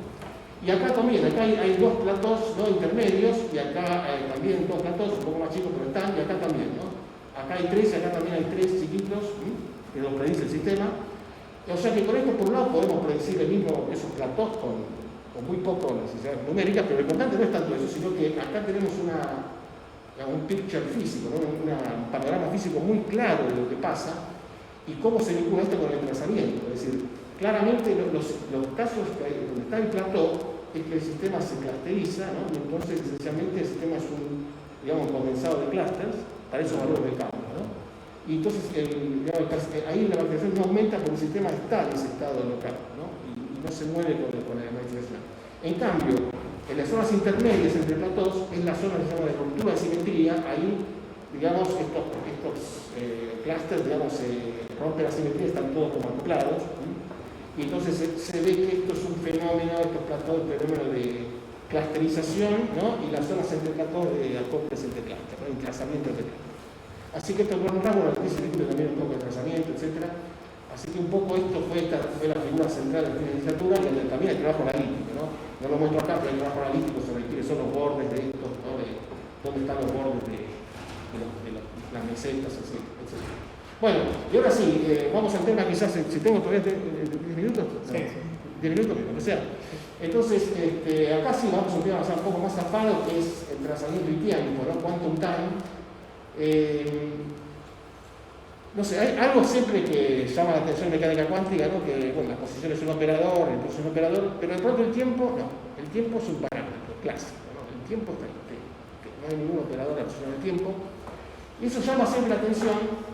Bueno, hay un esquema bastante ya producido por Reuters, ¿no? En 1983, antes que estaba todo esto del trazamiento, donde se podía ver cómo la evolución temporal en realidad emerge del entrelazamiento, ¿no? En ese momento no se lo llamaba entrelazamiento, que quedaba como estado correlacionado, pero ahora ya de forma más moderna lo que uno ve es que la ecuación de Schrödinger en realidad puede verse como una consecuencia directa del estado entrelazado, el estado entrelazado, si querés, estático, global, y ese global involucra a un estado que se llama estado de historia, es decir, que involucra toda la historia del sistema, ¿no? Y también el tiempo. Entonces, esencialmente, ¿cómo es esto? Uno tiene un operador, uno considera que el sistema está no solo el sistema, sino el reloj, ¿no? O sea, que un sistema físico y un reloj. Y claro, dice, el tiempo esencialmente es correlación, ¿no? Digo, la urna está acá a 1,5 y bueno, el sistema está acá, ¿no? Después, 2 menos cuarto, estado, hay una correlación sistema-reloj. Y eso entonces esa es la idea subyacente en este panorama, en este modelo de tiempo cuántico en el cual entonces el sistema conjunto, ¿no? El sistema reloj está descrito por un hamiltoniano de este tipo. Uno dice que el estado total del sistema, ¿no? En este espacio de Hilbert producto sistema-reloj está en un autoestado de este J, que debería ser después como una acción cuántica, y esto es un autoestado con autovalor cero, ¿no? Esto implica que no cambia, digamos, que es cero por el estado, o sea que está siempre igual. Entonces, si uno esto, ¿no? Lo proyecta, es decir, a partir de esta ecuación, ¿no? Tiene un estado, ¿no? Que satisface que es autoestado de J con autovalor cero, proyecta esto en T y resulta que el subsistema satisface esta ecuación. Esto no es un invento, no sale de acá, haciendo la cuenta, no sé si acá lo escribo, no sé si me di la cuenta, pero la cuestión es que uno pone el sándwich con T parcialmente, ¿no? Y lo que obtiene es esto. Es decir, esto implica esto, la ecuación de Schrödinger, para el sistema. Esto es un estado viejo, digamos, de Page y Reuters, pero que después, bueno, fue revisitado en 2015 por Macron y Lier, dos personas muy importantes de información cuántica. Y bueno, una cosa que hicimos en la tesis con Alan Boete fue hacer esto discreto, porque claro, esto asume un tiempo continuo, un reloj, entonces en principio cuánticamente en un espacio de dimensión infinita, pero uno dice, bueno, si tengo un reloj que es de qubit, el tiempo ahí tendría solamente valores discretos. Así que bueno, acá hacemos un modelo, esta idea de Page y Reuters, digamos, la extendimos en estos trabajos a sistemas discretos. La tesis de Ana fue ahora, bueno, no ahora, fue hace unos años, pero en 2018, no hace mucho tiempo, en diciembre de 2018, y esencialmente, bueno, estos son los estados, digamos, históricos, ¿no? O sea, uno tiene el estado psi-t, que es el estado del sistema tiempo t, pero lo suma con el estado t, que sería del otro sistema del reloj, y al sumar solo t genera un estado entrelazado del sistema reloj, ¿no? Y este estado entrelazado, si le exigís que sea un estado de J, el estado psi-t necesariamente, ¿no? Satisface la ecuación de Schrödinger. Al ser finito, ¿no? Esta evolución es discreta, que es lo que nosotros buscábamos, que no tanto la ecuación de Schrödinger, sino que phi-t sea una unitaria de t plus 1. Y esto se logra haciendo que phi sea un autovalor de u, que sería ya la E, el E a la IJ, ¿no? Con autovalor 1. O sea, si J tiene autovalor 0, ¿no? E a la IJ tiene autovalor 1. Y el caso discreto es más fácil trabajar con U que con J. Entonces, directamente, imponer esto implica esta evolución unitaria. que de paso comento que si bien tradicionalmente la ecuación de Schrödinger, independiente del tiempo, ¿no?, es lo que se usa en cuántica, ¿no?, porque el tiempo es continuo, en información cuántica importa mucho más la evolución entera, ¿no? Si uno dice, bueno, en cero tengo esto y en tiempo T tengo el otro estado, no me interesa tanto el detalle de cómo evoluciona en continuo tiempo a tiempo, sino me interesa el estado final. Y ese estado final, no importa cómo se hace la evolución, es una U del estado inicial. Por lo menos el sistema está aislado, ¿no? Así que bueno, acá lo interesante es que uno digamos, puede recuperar ecuaciones de evolución exactas a partir de un estado entrelazado, sistema reloj, ¿no?, imponiendo una ecuación estática así con alguna función. Esto además se puede reproducir en un circuito cuántico, es decir, uno tiene un circuito cuántico que genera este estado de historia, y de hecho con Lorena Rebón, que está en el grupo, que es la parte experimental, ¿no?, que es la óptica cuántica, se pudo hacer una simulación experimental de óptica cuántica de estos estados de historia, ¿no?, con estados entrelazados en polarización, rendija, polarización. Y acá surge, entonces nosotros introdujimos el concepto, eso no estaba, digamos, de entrelazamiento sistema-tiempo, que es el entrelazamiento del estado de historia, que es un cuantificador de evolución estimable. Es decir, justamente, si no hay evoluciones, si el sistema es un estado estacionario, un autoestado de hamiltoniano, entonces este estado evoluciona con una fase, y este estado se transforma en separable, ¿no? El estado que teníamos acá es separable, ¿no? Entonces no hay entrelazamiento. En cambio, si el estado evoluciona con el tiempo a estados ortogonales, entonces el entrelazamiento es máximo. Es decir, que el entrelazamiento ahí adquiere la forma de un cuantificador de evolución. Envejecer sería acá, no estar entrelazado con el tiempo, ¿no? Y no envejecer es decir, estoy separable del tiempo, pero esto es riguroso y después genera también una relación, ¿no?, de incerteza entrópica entre el sistema-tiempo, que en la teoría convencional es más confusa porque no hay un espacio de giro asociado al tiempo. Y bueno, también tiene que ver con los pensamientos de operador, ¿no? Los operadores unitarios también son operadores. No ustedes saben lineal que las matrices y los operadores lineales también forman el paso vectorial. Entonces también se puede definir el pensamiento de operadores. Eso caracteriza la evolución del operador, etc. Estos son circuitos que generan, por ejemplo, evoluciones en forma eficiente de Hamilton de evolución temporal y concomitantes constantes, ¿no?, y que crea el estado de todo. Y en ese estado uno puede calcular entonces promedios temporales directamente de un sample, porque ese estado de historia tiene toda la historia del sistema, ¿no? Bueno, esto es la evolución óptica, eso no voy a hablar yo, en todo caso ustedes pueden, no sé si habló antes ya Lorena, pero ustedes pueden invitar a Lorena para que les dé detalles de las cosas, parte experimental, ¿no? Ella maneja la parte experimental. Esto se puede hacer con moduladores espaciales de luz y se generan estados entrelazados de rendija polarización que pueden simular, entre otras cosas, estados ortogonales. Y acá, bueno, no puedo terminar la charla si, digamos, antes tengo que mencionar el importante trabajo de Nahuel Díaz, que como seguro le pasa a muchos, ¿no?, cuando uno llega a las situaciones relativistas, ¿no?, de cuántica, cuestión de Dirac, Time Gordon, también sorprende mucho que el tiempo, digamos, en las formulaciones tradicionales sigue jugando un rol un poco distinto al resto, ¿no? Y si la mecánica cuántica es un espacio, digamos, un marco general para acomodar teorías físicas, lo más razonable entonces es que para pasar a cuántica relativista de vuelta, ¿no?, el tiempo tiene que ser un operador, no podemos dejar el tiempo de lado como algo distinto, ¿no? No tiene sentido en la cuántica relativista. Entonces, bueno, Nahuel Díaz es un caso excepcional porque él no le gustaba cómo estaban, digamos, las cosas de cómo le daban la ecuación de Dirac, de Time Gordon, entonces él hizo entonces este formalismo de historia que vimos recién, ¿no?, lo extendió al caso relativista, ¿no? Así que eso lo hicimos un caso excepcional porque venimos trabajando antes, ¿no?, ya como un año antes que se reciba, ¿no?, o 2 años, así que ya el trabajo de diploma cuando lo presentó ya estaba incluso publicado el trabajo ¿no?, donde generalizamos, ¿no?, el estado de historia a la ecuación de Dirac y mostramos que también, ¿no?, la ecuación de Dirac surge igual que antes, ¿no? Uno postula un J, que es el P0 por entidad más 1 por entidad por el H de Dirac, impone esta ecuación así estática, J de x igual a 0, y haciendo el sándwich con T, ¿no?, obtenemos la ecuación de Dirac, ¿no?, de esta forma.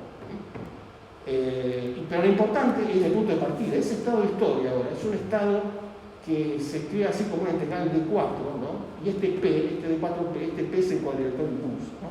Entonces esa suma del phi de t por t es ahora un phi, ¿no?, de xt, pero ese xt pasa a ser el cuadrilector de posición, y si lo haces el impulso es el cuadrilector de impulso, de modo que uno tiene un estado que es covariante, pero a nivel de espacio de Hilbert ya, ¿no?, directamente a nivel de espacio de Hilbert, ¿no? No es una función, sino que se hace un estado, y eso es una representación covariante, ¿no?, Bien, los Lorentz, entonces por eso acá tenemos un D4P. Y más aún, si vamos abajo, tenemos aquí la ecuación, digamos, en forma ya, si reformulamos esto, multiplicamos esencialmente el J por gamma 0, la gamma 0 ya tenemos la ecuación de Dirac en forma covariante, esta, ¿no? De este formalismo, ¿no? Y lo importante es que se recupera covarianza a nivel de espacio elegido.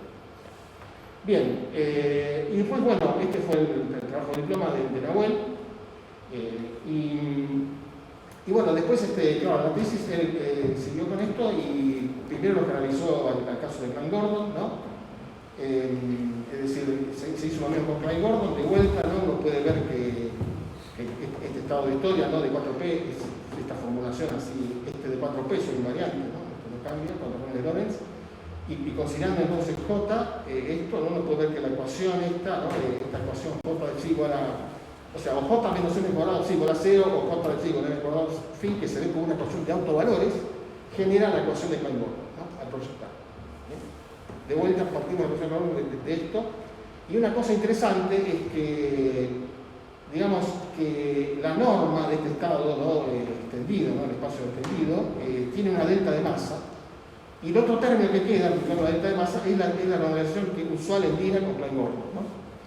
Entonces fíjense que una cosa que molesta, para él y a mí nos molestaba y decir, pero claro, ¿cómo vas a poner, por qué la normalización del estado de Dirac Klein-Gordon tiene este factor EP abajo? La respuesta era que sí, porque D3P no es invariante de Lorentz, entonces hay que ponerle el EP abajo para que sea invariante de Lorentz. Pero eso no es satisfactorio desde el punto de vista formal, porque eso es como vos lo ponés porque es invariante de Lorentz, ¿no? Pero debería salir de algo del formalismo sólido, ¿no? Y efectivamente, ¿no? Si uno trabaja bajo el D4P, sale sólido, ¿no?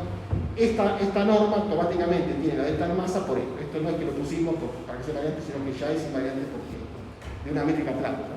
Es decir, si uno extiende el espacio, la métrica ya es plana, no hace falta poner el EP, y automáticamente se obtiene eso después para las soluciones de la ecuación de Dirac-Klein-Gordon. Bueno, después lo último que hizo en esto fue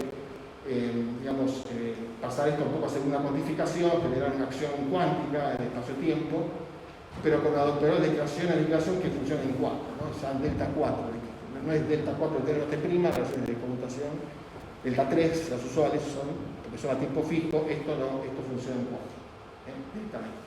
Bueno, después, bueno, no sé, ya estoy por terminar, no sé, creo que ya me pasé, pero menciono rápidamente que hubo otros tesis de diploma, Vilkis, que está ahora en Europa, ¿no? Hizo un trabajo de diploma acá, es un tema de correlaciones de estados mixtos. Digamos, todos los temas de cuántica son fascinantes, muy interesantes, con todos uno se entusiasma. Por ejemplo, acá se habla de quantum steering. Previamente quiero mencionar la palabra quantum steering, es decir, uno puede, midiendo un sistema localmente acá, si está emplazado con otro, el sistema remoto colapsa a un estado, ¿no? Después de la medición. Y la cuestión entonces, estos se llaman elipsoides de correlación. Cuando uno tiene esos dos, son dos qubits, uno tiene este elipsoide de correlación que te dice dónde puede estar el otro cuando uno mide en el otro sistema que está entrelazado con otro, ¿no? Y eso forma un cierto elipsoide que en el caso de estados puros, en el caso de estados puros es toda la esfera del log, en el caso de estados no puros es un elipsoide. Y la cuestión es que esto era para dos qubits, así que con Vilkis nos preguntamos, con Matías, ¿qué pasa si tenemos qubit Cutri, ¿no? Nadie lo había investigado eso, ¿no? Entonces, bueno, por ejemplo, vimos que esa figura puede ser como esto, ¿no? Tiene una forma de helado, ¿no? Así que le llamamos Ice Cream Shapes, ¿no? En forma de helado, y pasó, el paper pasó, también se publicó el trabajo de diploma, ¿no? Pero mostraba, aparte, digamos, este es un cálculo numérico que verificó estado analítico, tenemos expresiones analíticas de esto, y mostramos que estas figuras de correlación pueden ser bastante variadas, ¿no? Bastante extrañas. Y bueno, pues aquí quedan cosas por investigar, ¿no? También.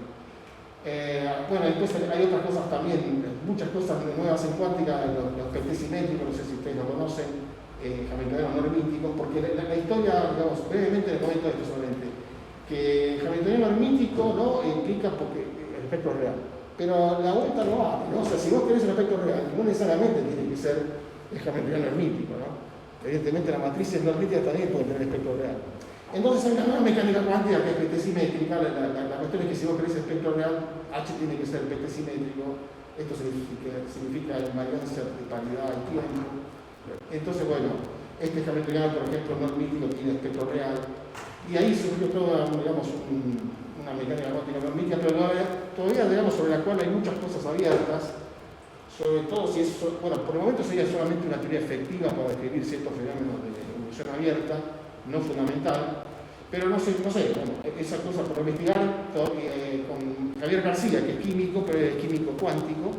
Entonces él vino al grupo un poco a investigar este tema, cómo eran los espectros realmente de Hamiltonianos no hermíticos, así que investigamos algunas cosas con él y ahora que entró a carrera, ese fue por en Estados Unidos, pero ahora porque entró a carrera, digamos, estamos investigando un poco el concepto de entrelazamiento en este nuevo contexto, ¿no? Si tiene sentido, si no tiene sentido, o sea que hay muchas cosas básicas que no se sabe un poco, ¿no? Si lo sacamos a la mecánica cuántica del usual, del mítico, hay muchas cosas que no quedan claras y bueno, eso es lo que se investiga acá. Y después, bueno, esto lo de Lorena, ¿no? Digamos, es muy interesante esto, pero yo diría que lo cuente Lorena, ¿no? Sobre todo lo que se puede hacer con fotones, ¿no? Que interactúan poco, es una plataforma ideal y barata para poder hacer información cuántica, ¿no? Acá en La Plata también, digamos, que está montando un laboratorio en el CIOC, en fin. Eso también en Buenos Aires hicimos cosas con el laboratorio de en Buenos Aires, pusimos, ¿no? Este es un trabajo que habíamos hecho midiendo esas medidas de correlaciones que habíamos introducido, bueno, se midieron en el laboratorio. Y después, bueno, esto de Mauricio también, ¿no? Mauricio trabaja en varios temas, evoluciones temporales y en particular también coherencia cuántica, teoría de recursos. Tiene un muy buen trabajo de su estadía en Alemania con premios sobre teoría formal de recursos cuánticos, trabaja en física de radio X, muy bueno también, y bueno, así cualquier cosa lo pueden también. Él creo que estuvo el año pasado, pero que le cuente esto a él, ¿no? También. Digamos, es un investigador formado del grupo, o sea que puede contar en detalles eso. Así que en conclusiones, digamos, es que es un área fascinante con profundas implicancias en física, pero no solamente física, ¿no? Informática, matemática, porque de hecho muchos problemas de acá son problemas matemáticos duros, como el tema de determinar el trazamiento de estados mixtos y muchos otros problemas más. Comunicación, tecnología, bueno, y filosofía también, ya, ¿no? Porque siempre está el tema de interpretación. Bueno, entonces es como una nueva era, ¿no?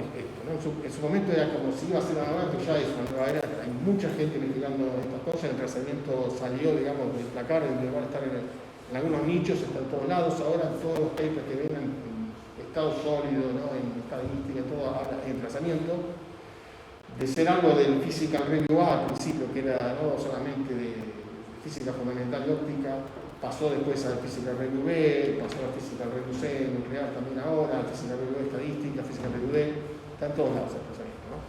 Y bueno, y optativas, lo que decía del mail, ¿no? Que hay que poner optativas, bueno, por supuesto, seminarios de mecánica cuántica y álgebra lineal, evidentemente el álgebra lineal es básico para todo esto, el álgebra lineal tiene vida en mecánica cuántica, entonces todo lo que ves en un álgebra lineal después acá es real, ¿no? Lo ves en el laboratorio.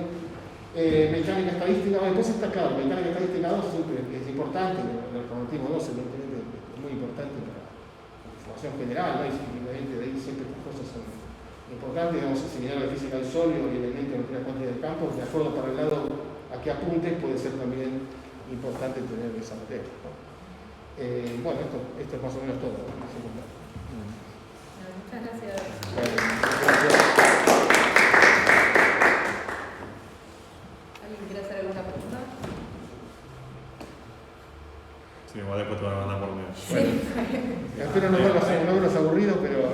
No, queda mucho que tomarnos el gusto a verla después grabada, así que... Claro, bien.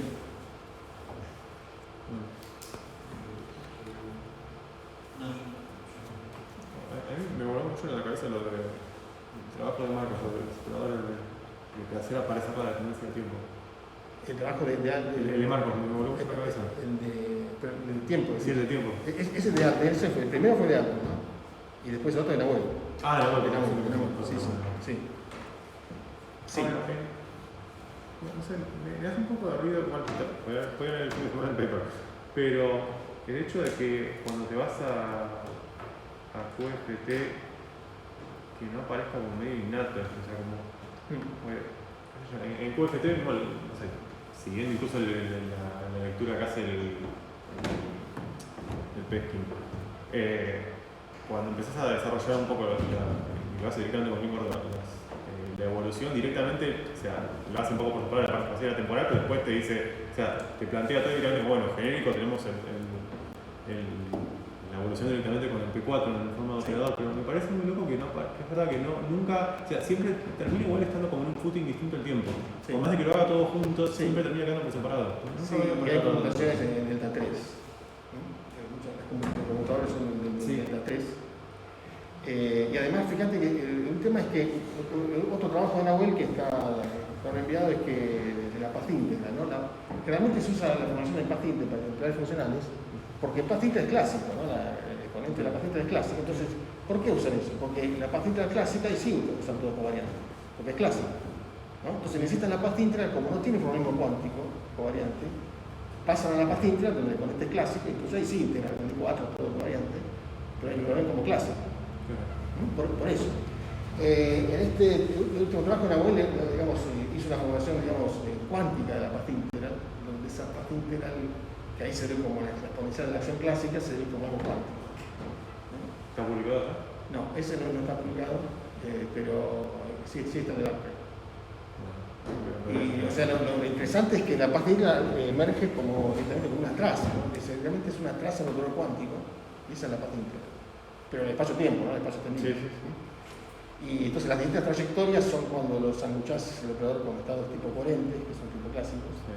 Pero después tenés, claro, en cuántica tenés muchos estados, ¿no? En el estado coherente tenés estados desplazados, ¿no? Entonces puedes hacer la traza en cualquier estado. Y ahí aparecen entonces las autofunciones, ¿no? del operador cuántico, de la acción cuántica. O sea, ese trabajo que mostré de acción cuántica en espacio-tiempo sirve entonces para generar una paz íntegra, ¿no? En forma cuántica. Eso está bueno. No, y no mencioné que, bueno, hace poco salió un trabajo, digamos, de Bioy y McConnell, que son bastante, Bioy está en Canadá, muy importante, que nos cita justamente en el segundo y tercer término del paper a nosotros y están de vuelta con esto, ¿no? Con los estados cuánticos, y dicen que lo interpretan distinto a nosotros, pero que usan nuestro formalismo, ¿no? Ahora sí, ¿no? Está de Arca también. Lo que sí también es que hay cierta a veces reticencia en un poco más. Información cuántica la gente como más abierta un poco, ¿no? O sea, abierta a ideas nuevas, porque siempre es todo muy nuevo ahí, ¿no? Pero a veces en QFT la gente más se apega a los problemas más tradicionales y a algunos no les gusta nada de eso, pero dicen que, bueno, que ellos lo hacen de otra manera, ¿no? Ellos lo hacen con la forma como se hizo siempre, ¿no? Con la paz integral y eso. Y no sé si te gusta mucho partir desde el vamos con tiempo cuántico, no sé. Sí, pero está bueno porque siempre es como queda como la variable de oveja negra cuando estás haciendo las cuentas. Exactamente, sí. O sea, yo no recomiendo que les cuenten esto en un final de cuántica porque pues, eso le puede ser muy mal y decir, no, está todo mal eso, te pone un 2. Cuidado con eso. Pero a mí me costaría realmente darlo de la manera tradicional, ¿no? Me tendría que forzar ahora a dar la ecuación de Dirac de la forma tradicional porque creo mucho más en esta forma, que es todo tan natural que la de la otra. Tiene mucho sentido esto. Sí. Está muy lindo. Sí, queda. Así que bueno, es así. Pero por lo demás no veía lo final, yo no diría nada. A Aníbal le había gustado la otra vez igual. Que a Aníbal el video le había gustado la otra vez. ¿Le había gustado? Sí. Bueno, puede ser, pero a otros puede ser que no le guste. Sí. Cuidado cuidado. Porque hubo en el pasado por otros temas, digo esto porque en el pasado sí hubo problemas que un profesor daba la posibilidad de una manera, no por este trabajo, estoy hablando de hace 10, 15 años, y hubo problemas en los finales, ¿no? Que si vos lo dabas como lo que daba tal profesor, el otro te quería desaprobar. Lo digo en serio. Sí, te creemos totalmente. Y supongo que se imagina también. Sí. Pero bueno. Bueno, muy bien. Entonces, gracias. Gracias a vos.